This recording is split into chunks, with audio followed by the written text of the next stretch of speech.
Oh, Van Halen, so good, so good. Oh, it's warm down here tonight. I had to put the heater on because it got chilly last night, and there'll be a new noise that will interrupt the show. Besides me failing to notice that the camera is about to turn off, which I do most every night. There will also be a loud whirring noise now that will interrupt these segments whenever. My house is a radiator heated house, so I've got a giant ass boiler over beyond just the other side of my small little space here, and it recycles the water. So the steam goes up through the pipes, heats the radiators, and then it condenses and comes back through to this pit here that's in the room, and then it's pumped back into the boiler. So occasionally there'll be this loud brrr. So expect that now to interrupt for the next, I don't know, 6 months on every occasion possible, most inopportune moments. So expect that. Okay? Perfect. Let's see what else. My new phone did arrive. So I have ordered a case for it so I don't shatter it. It's a lot bigger. It's definitely new and modern. It's this big old honking thing with 3 lenses and all sorts of stuff. So it's playing music again. So I got to listen to music today, which I didn't yesterday because my phone was kaput. So that's nice. Seems to work just fine. It had the setup was insane because I have like so many things that it wants to restrict you from now. Agree to this, don't agree to this, agree to this, agree to this, agree to this. I'm like, whoa, man! It's like I'm not agreeing to any of this. Well, if you don't agree to it, you don't get to use it. Apparently, wow, amazing how that's changed since last time I updated a new phone. Usually, I just kind of recycle my old ones and just set the settings. But having to set this whole thing up was crazy. The amount of stuff it wants. And then voice commands seemed to work, so I did a little AI commanding today. So yes, I did. I told it to play music. Instead of typing in, I'm like, just play this. And it did. I'm like, all right, I can't hate too much. Anyway, hi. Happy Friday. Episode 132. Winding our way down toward 200 and the sale of the building. I did bring things. I promised I would bring stuff. So these are a couple items that will not be sold and did not get stolen. How's that? So, for my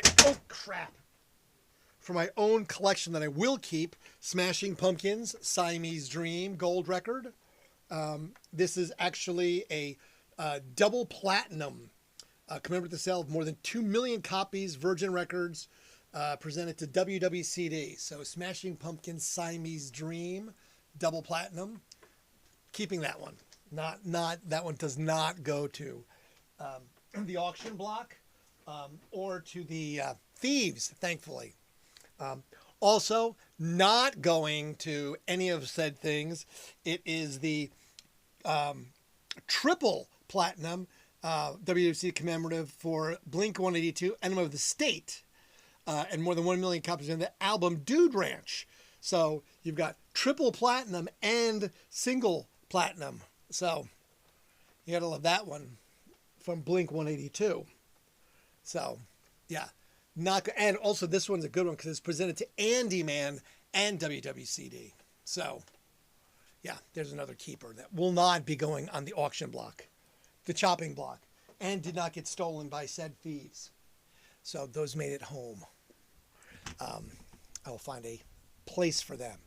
So I will bring more stuff home as it becomes sooner than later that everything will be auctioned. Wednesday, I think, is when the auction starts. So in like 4 days, you should start to be able to see stuff. I mean, everyone's going to buy it at the very end anyway. I think it's going to be mostly, it's mostly office stuff. There's going to be some memorabilia stuff. The memorabilia stuff is up on eBay. At some point, I'm just going to drop the prices of like $100 each and just because all I did was just research what they go for and I put them up and I'm just like, whatevs. Someone else needs them. I don't have space for them. Right? Somebody else should have these to care for and cherish and carry on the memories. That's how it works, right? You're not dead if they still remember you. Anyway, speaking of not dead, 1965, the Supremes appear on the Ed Sullivan Show. Let's see. I think everyone involved is dead. I think they're all gone. So there he is. We remember them so they're not completely dead. 1968, George Harrison forms his own music publishing company, and it's called Sing Song Limited. It produces one record, one song ever, Old Brown Shoe. I didn't look for it. I didn't Google it. I was going to, and I was like, I never heard of it, so it can't be anything special, so I didn't. But yes, one song, Old Brown Shoe. Don't know why. I'm sure there's some story behind it, but I didn't dig. I dug into a couple that I fell down rabbit holes, and so I have a few that I went pretty deep on, but that wasn't one of them. 1969, the British progressive. Now, the word progressive is used a bunch of times in the description. So the progressive rock band King Crimson releases its debut album, In the Court of the Crimson King. I threw that one on. I was listening to it a little bit. I've heard that before. I listened to it before. It's definitely like a fusion of jazz and pop and weirdness and everything else. It is King Crimson, of course. So if you've never listened to it, throw it on. You might want to skip through a little bit, but it's worth listening to. Anyway, released on this date, October the 10th, 1969. It was only 28 in the U.S., number 5 in the UK, gold by RIAA standards, meaning it sold at least 500,000 copies. Rolling Stone said it is the second greatest progressive rock album ever, only behind Pink Floyd's Dark Side of the Moon. So if that gives you any indication, you might want to throw it on just to hear a couple songs from King Crimson if you've never listened to it. Worth a small listen. Like I said, I threw it on. I'm like, oh yeah, I remember listening to this a lot at some point. Court of the Crimson King, and a couple of songs I listened to many, many, many times. It just came back, and a couple I was like, oh yeah, those are really long and weird, and I just didn't listen to them. You're just like, next. So this one's a long one because I fell down a rabbit hole because I was like, all right, well, it just was like, Stu and Perry this. I'm like, all right, there's got to be a lot more to it. Well, there was a shit ton more. 1977, Steven Tyler and Joe Perry, while performing in Philadelphia at the something arena, are there to do a 2-night gig. And this is night 1, October 10th, 1977. Is a 2-night stint in Philadelphia. Now, they're basically injured during their performance. Okay? Backstory is, Philly people apparently throw objects. They threw a lot of objects back in the 70s. A lot. All sorts of things. Like I found all sorts of articles about their legendary throwing of stuff, which includes light up wristbands, dollar hot dogs, batteries, beer cans, and at one point they threw so many eggs at opposing NFL teams, the New Orleans Saints went ahead and just painted targets on the side of their bus. Up there it is. See, that's going to be the annoying noise. I have no way to stop. I guess I could. I can turn it off during the show. I'll have to do that. I'll turn it off from now on. I just have to remember that as sort of my setup. Turn switch off so motor doesn't go. Yeah, it's really annoying. You should hear it when it's sitting upstairs. It's like, and it does it all winter long. That's what happens when you have old houses and antiquated equipment. Anyway, so the New Orleans Saints actually put targets on their buses because they had so many eggs thrown at them. So they called them the throwers. Okay, so I guess it was a big common thing known. And don't even think about the snowballs. Okay, the snowballs at games. But so, okay, on occasion, this was at the Spectrum. Okay, so the first night of the Spectrum. So a crowd of 18,000 fans are there. And this is a Sunday night show. Their first of two nights, Sunday, Monday night concerts. It's a Sunday night show, and it's fairly chill in the grand scheme of things. But there are so many fireworks going off in the arena that the arena go ahead and goes over to the PA and tells that they will be arrested and ejected and banned from the stadium if they catch you throwing fireworks, because they're just blowing them off left and right. Again, no security apparently. You don't search people. This was the 70s. I guess, okay, carry whatever you want in. Batteries and fireworks. So fireworks galore, blowing stuff up. I don't think that would fly today. Anyway, not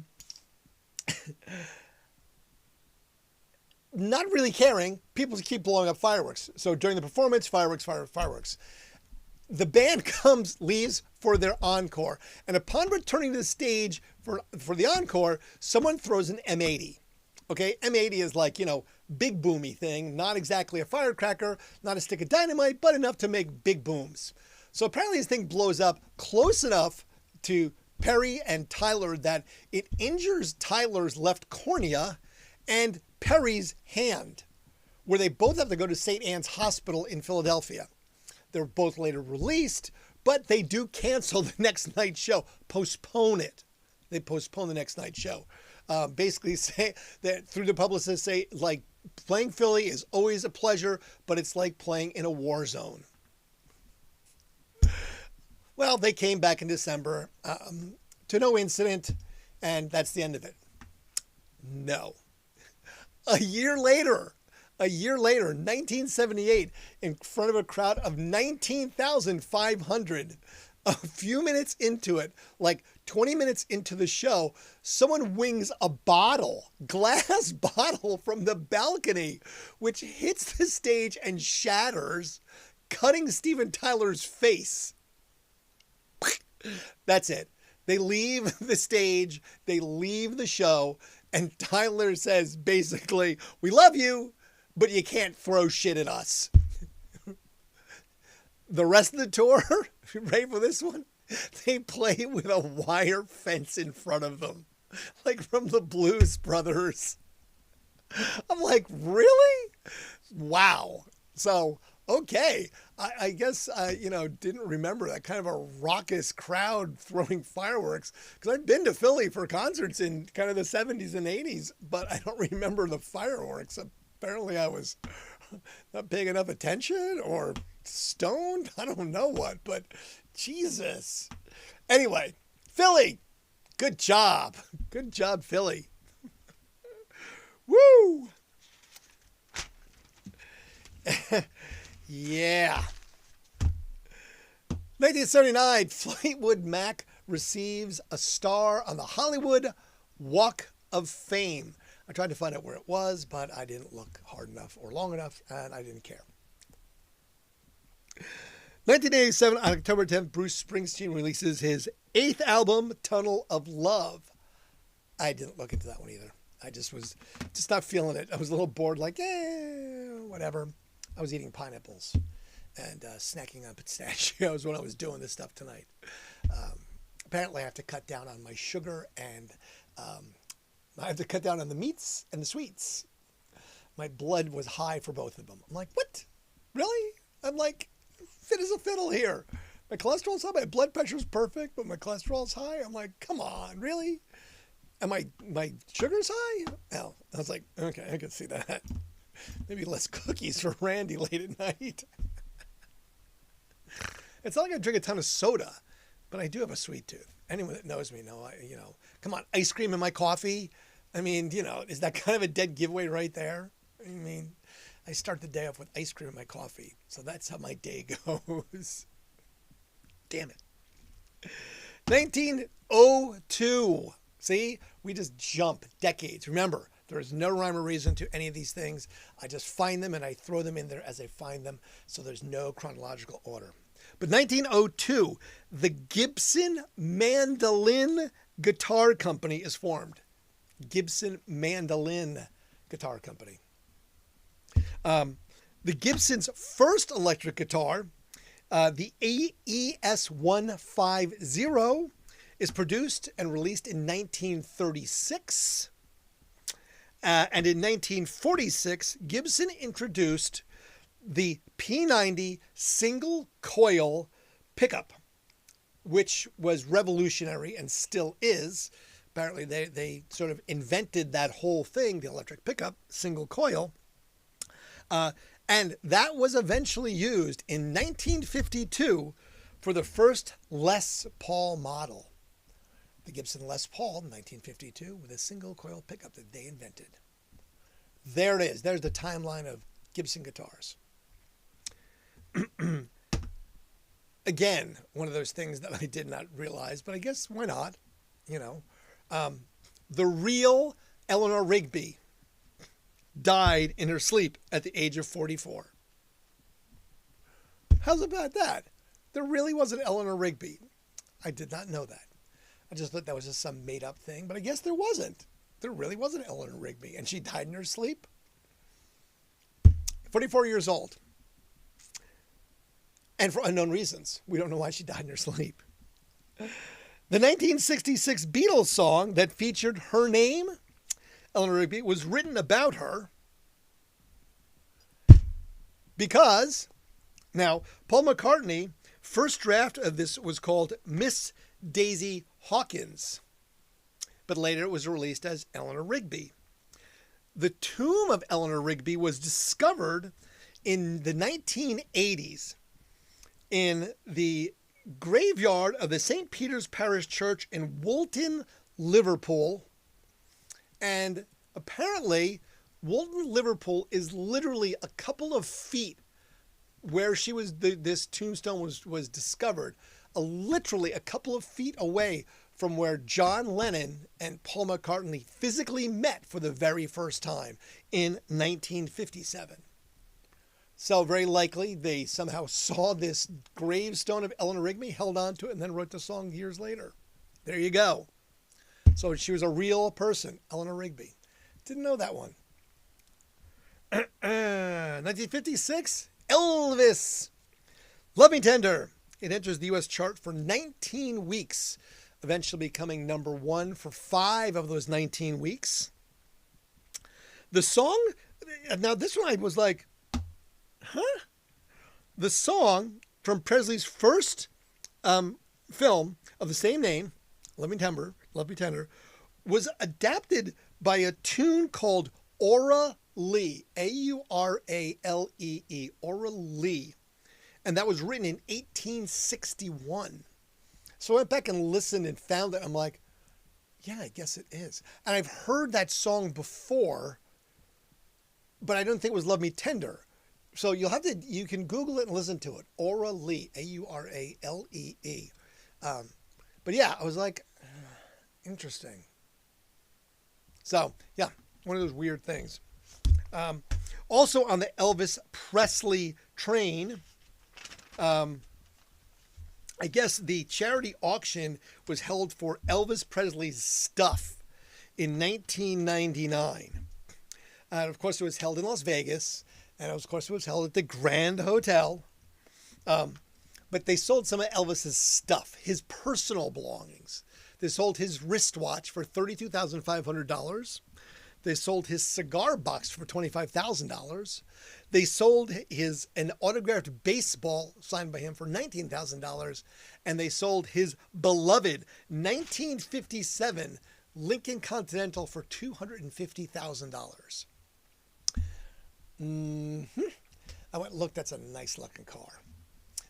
I prefer actually the 60s era Lincoln Continental, when those big, they look like big flat, like they were big and long and flat and wide, the convertible, the kind that Kennedy was shot in.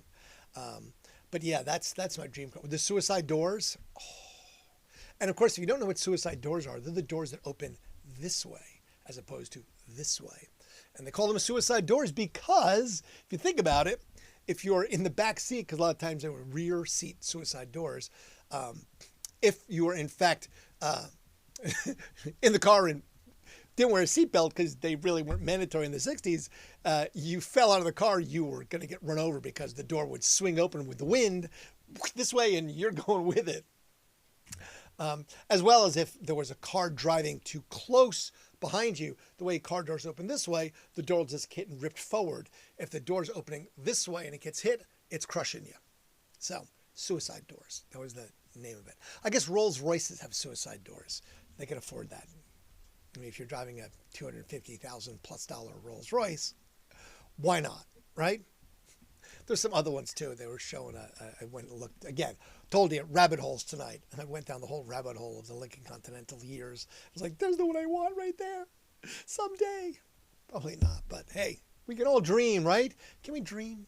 I just want a classic car. My friend Dan Davis has a ton of cars.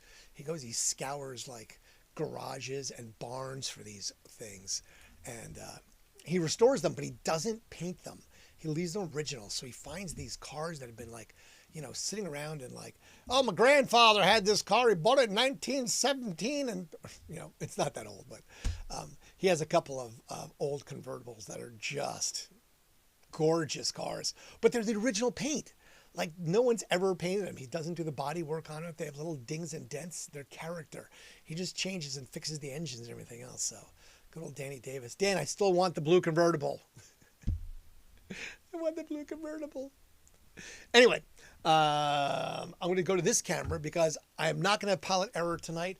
I saw the little numbers pop up because see, I only get like 30 seconds to do it once I see the numbers. So I saw the numbers. I fixed the camera. So the only thing we're going to have tonight is, of course, the obnoxious noise that is going to continue probably at least once more because it does it fairly regularly. Because like I said, the condensation forms in a little thing and the little motor pushes the water back into the boiler. Like I said, joys of old house living. The Quarrymen, who were the Beatles originally, 1959. The singer who was in the band, Ken Brown, quits. Basically, he was sick. He didn't perform. Paul McCartney said, "You didn't perform. You shouldn't get paid." Him got into a scuffle with Ken Brown. Lennon and Harrison agreed with McCartney, and then Ken Brown said, "Screw you guys, I'm out of here." Well, and you know where that got him. Who was Ken Brown again? Oops. Same thing, just without Ringo Starr, 1964, I guess drove himself to a concert in Leicester, England. He had just gotten a new car, a Fossil Vega. Now, I thought it was like Vega was like an American car, the little Vegas. This is not. This is definitely one of those like English-looking cars. If you Google Fossil Vega, you'd be like, oh, okay, I've seen that. Anyway, I guess he took it onto the M5 and cranked it up to 140 miles an hour. I'm not sure how they knew this. I looked, I was like, did he get a ticket? Is this him telling us this? Did someone clock it? I really want to know. And I was like, where is that? Why can I not find that? But anyway, apparently he drove really fast. I mean, how is that news? Why do I talk about stuff like that? I just don't know sometimes. Like, really? That's what you're telling us? That, okay, the Beal drove fast. Sorry. Sometimes that's the way it works. 1970, The Carpenters, Karen Carpenter, were number 2 in the U.S. singles chart with "We've Only Just Begun to Live." It was originally recorded by Freddie Allen, a.k.a. who was somebody else, that was his stage name, for a wedding-themed TV commercial for Crocker National Bank in California. Once I heard that, I was like, oh, I can envision this commercial. I didn't find it, but think about that. If it's for a bank in California and a wedding theme commercial, you can just see this newlywed couple kind of like holding hands in the sunset, looking at their new home. It's probably this tiny little, what are those architecturally called? Shit, I forget what it is now. Anyway, one of those architecturally houses, and that's the song playing in the background. We've only just, as they're holding hands, like walking with the sun setting and the house in the background. That's what I'm envisioning. That's the commercial. Maybe, maybe not. I may Google it after I'm done with this and just see if I can find that commercial, just because I want to see exactly what it is. But it just seems to fit with my mental picture of what that would look like.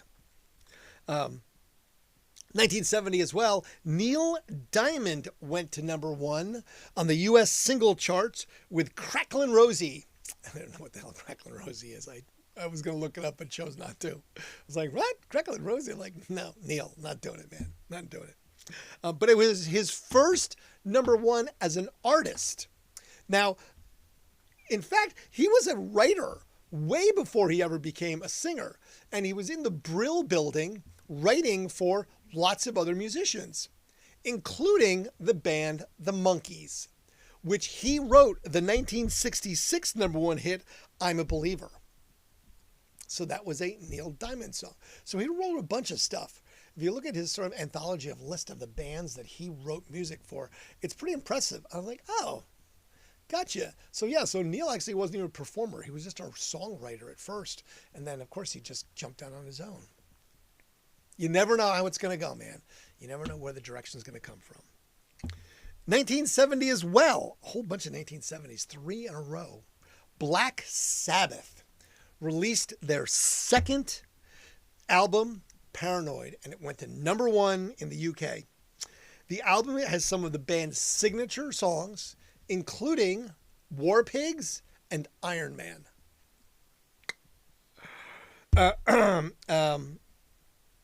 It is ranked as one of the best classic rock heavy metal albums of all times. Yeah, I mean, come on. Black Sabbath, Iron Man, War Pigs, that's pretty much, school for musical lessons when it comes to heavy metal. You have to have a little Black Sabbath in there when you're sort of cutting your teeth on heavy metal, because it's Black Sabbath. 1979, the movie The Rose was released, starring Bette Midler. And it's basically a transparent sort of bio of Janis Joplin. It's a self-destructive ride of a 1960s rock star. So, yeah, it's just this transparent, basic movie on Janis Joplin. It premiered in LA on this night, and it was nominated for 4 Academy Awards. Best Picture, Best Actress, Best Supporting Actress, Best Editing, Best Sound. It won a Grammy for Best Female Performance by Bette Midler. It also won 2 Golden Globes, and 1 for Best Original Song. I have not seen that movie in a long time. I believe I saw it a long time ago, but I think I'm going to try and find it, because I think it's a pretty good movie. I mean, obviously it got nominated for 4 Academy Awards, and it's a music video because, it's The Rose. And that's what basically people called her the Pearl. Remember, we talked about that when we talked about Janis Joplin. She was the Pearl. So this is sort of just like the Rose, the Pearl. Come on. Definitely transparent, right? Thinly veiled. Very thin, anorexic thin. So, 1980, the funeral for Led Zeppelin John Bonham occurs on this date, October the 10th, 1980. Shortly thereafter, Led Zeppelin broke up, never to return, saying that they could not perform without their drummer, John Bonham. Again, not like many other bands who, it doesn't matter. Lead singer dies. We're still performing. We're still the band. We're this band. We just don't have it anymore. And so forth and so on. So that seems to be a theme these days, because it's all about the money. Money, money, money, money. And anyway, but he did die, and they did not recover and regroup. And remember, he did die of asphyxiation, 32 years old, because he drank 40 shots of vodka in 4 hours. Think about that. Okay? 40 shots of vodka in 4 hours. Holy crap, that's a lot. I'm just trying to think about, you know, yeah, that's a shit ton. Okay? You know, like I said, a liter of wine is like 27 ounces. So it's a full bottle of, you know, wow, 40 shots, 40 ounces. You know, it's more than a quart. Quart, 32 ounces. 32 ounces and 8 more. Woo! Mr. Bonham.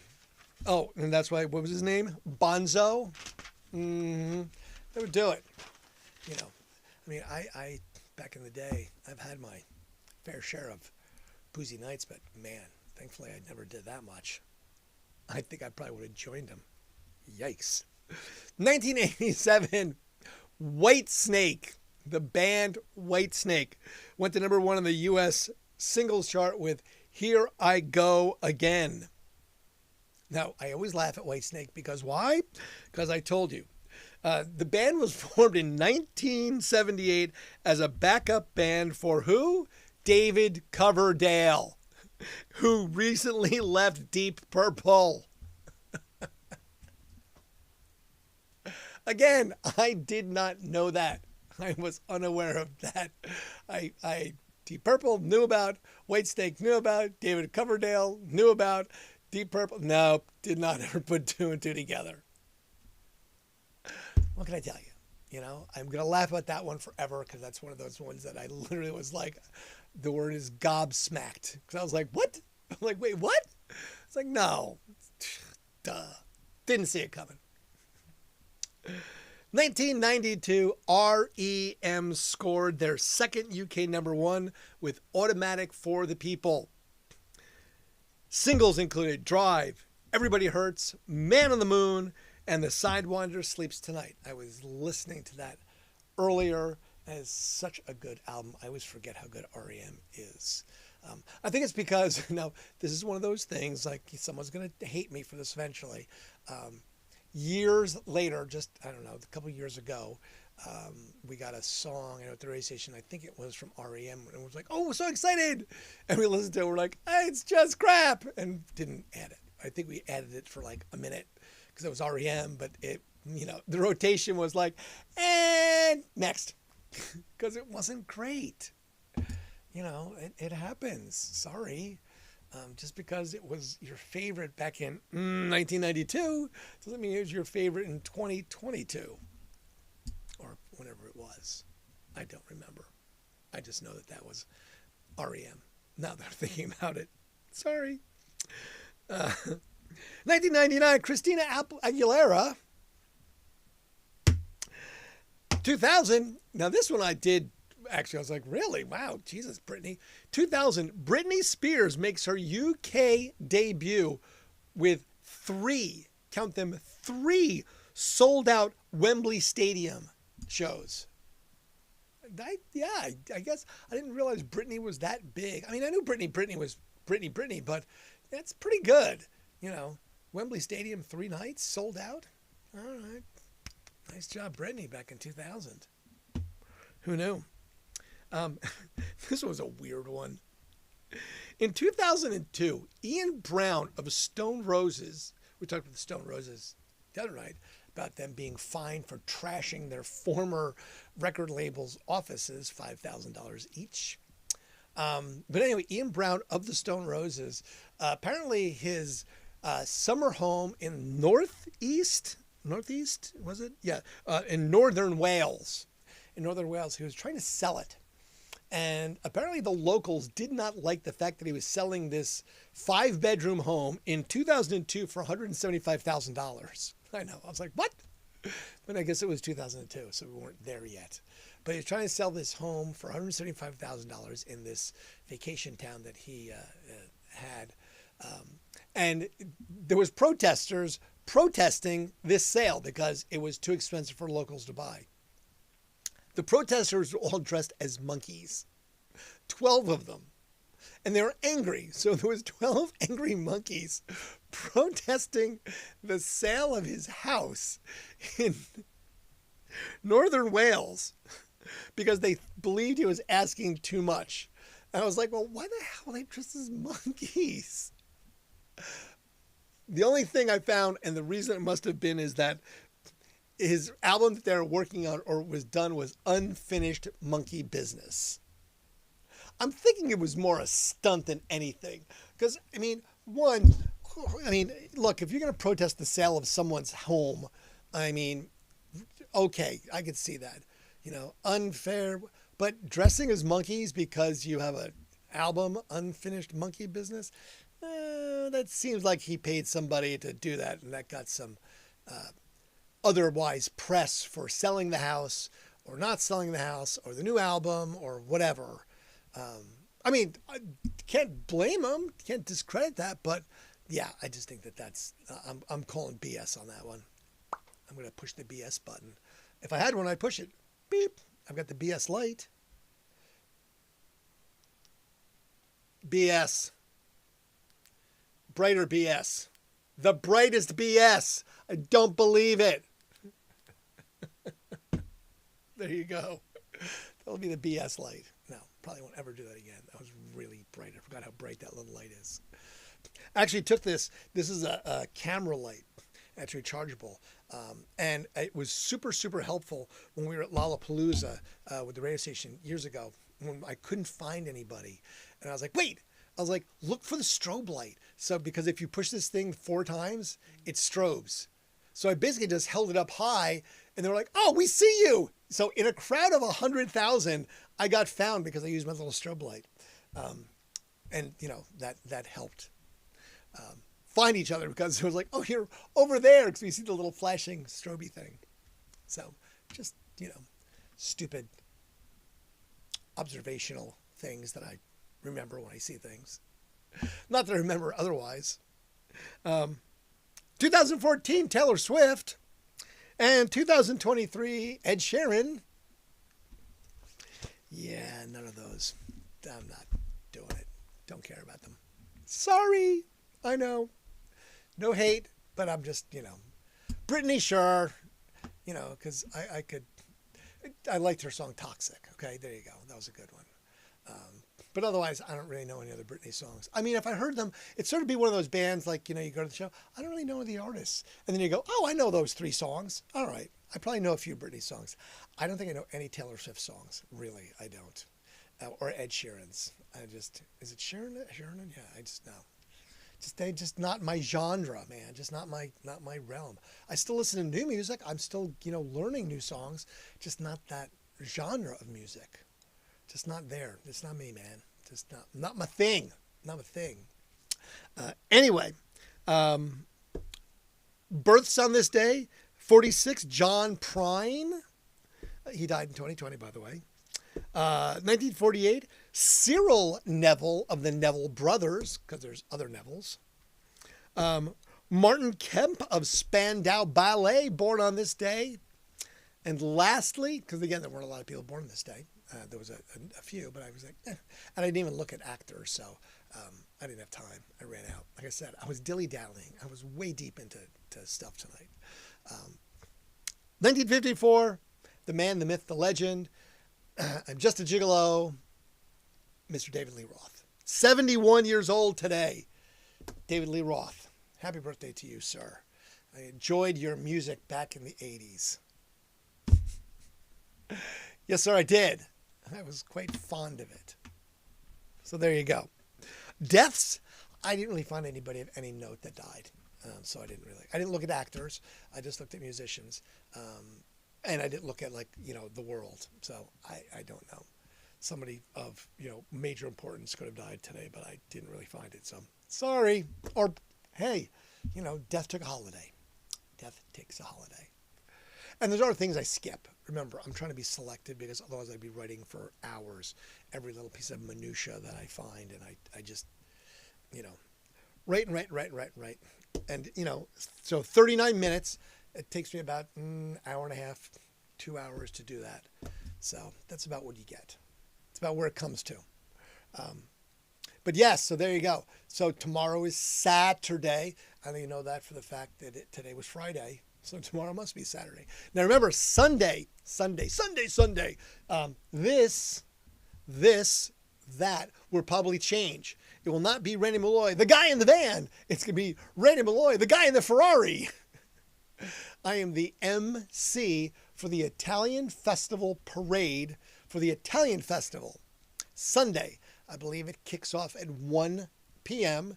It starts at Goodale Park, and it makes its way up, like, you can go to the website, but it makes its way up to like Hamlet, and then eventually crosses High Street, goes up to 4th and goes to the Italian Festival, which is at the intersection of like Hamlet and 4th Street, I believe, in Italian Village. Good church pizza. I'm definitely getting church pizza. But I'll be the MC for the band competition. So I'll be the guy on the microphone or the megaphone or whatever phone they give me to gramophone or homophone. That's a word thing, just so you know. I didn't make it up. So that's what's coming Sunday. I'll remind you again tomorrow night, but then Sunday it'll be afterwards. But I definitely am going to try and get pictures so that I can be the guy in the Ferrari as opposed to the guy in the van. I'll still talk about the guy in the van, but I'll have other, lead cards that way, so you don't get bored of just seeing that picture all the time, if possible. I mean, how could you be bored, right? I'm never boring. I'm a lot of things, but that, friends, is not one of those. Just saying. Boring, not in the description. Never has, probably never will. Just saying. Anyway, that's it. I'm, trying my best to keep it all together here, as we all are. Every day. I hope you have a pleasant Saturday, football Saturday, if you're a college football follower. There is no home football game. It is an away football game, so that'll be nice. Then my neighborhood will not be overrun with people parking, and the noise will be down to a dull roar. No, that's not the case. It's just as bad or worse on home games because the students get rowdy and the beer ponginess starts early, or whatever they play these days. It's dice game or something. I don't know. I missed out on that. It's okay. Whoever, however, whatever. All right. I will bid you a fond farewell, adieu, a goodbye, salutations, good evening, and buenas noches. Fade to black. See you tomorrow.